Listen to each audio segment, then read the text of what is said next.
As a small child, I've always had the fantasy of learning to fly. I would find ways to go to the local airport just to watch airplanes take off and land. As I grew a little older, I was able to save up some money and take my first flight lesson back in 1989. Since taking that first flight lesson, I've been able to earn my IFR and my commercial certificate and purchased my first airplane, a 1976 Cessna Cardinal.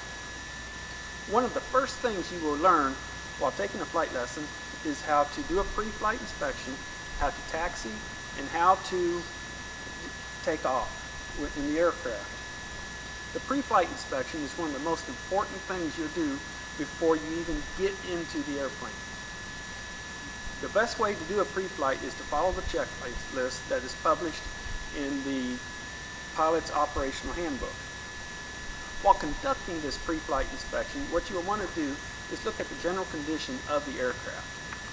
In the winter months, you want to take special care to look for frost, ice, and snow, or even a little bit of accumulation of any of those can affect the lift of the aircraft.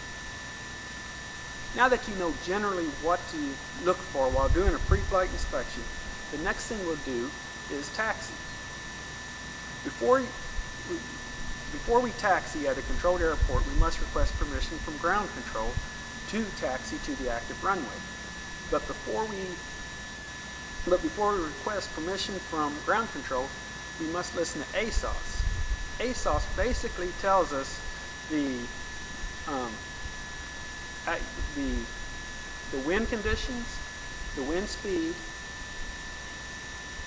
the airport conditions, the sky conditions, and the altimeter settings. After you received all this information, upon initial contact with ground control, you want to let them know that you have ASOS. After you talk to ground control, they'll give you permission to taxi to the active runway. As they give you permission to taxi to the active runway, they'll tell you what taxiways are open and how to actually get to that runway, depending on how big an airport you're at and how busy the airport is. Now, even though we have done the pre-flight and we've done the taxi procedures, we still have a few final procedures we must do before we actually take off in the aircraft. Before takeoff, we must do what we call a run-up, where basically you have a few final checks of the aircraft, where you would check, for example, the alternator, make sure it's working properly, your oil pressure, make sure it's working properly, and your magnetals. After you finish your final checks, you will contact the tower and let them know that you're ready for departure and what direction you will be departing.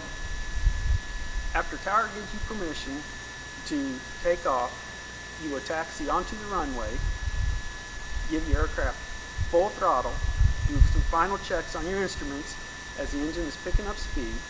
And in the 1976 Cessna Cardinal, once the airspeed indicator reaches approximately 60 knots, you will gradually pull back on the yoke and the airplane will take off. As you gain confidence and practice, I believe everything will just come natural to you as an individual as learning to fly. As you can tell from my speech, the pre-flight taxi and takeoff in the small aircraft isn't hard. It's actually very easy once you have practiced a few times. There are procedures that you must follow. As long as you follow the procedures, you follow the regulations, and practice, you'll gain confidence and you will be able to fly the aircraft. I challenge everyone to go to your local airport, get with an instructor, and go for an introductory flight. It's not only one of the safest forms of travel, it's actually a lot of fun. And you never know, you may actually find your new passion in flying.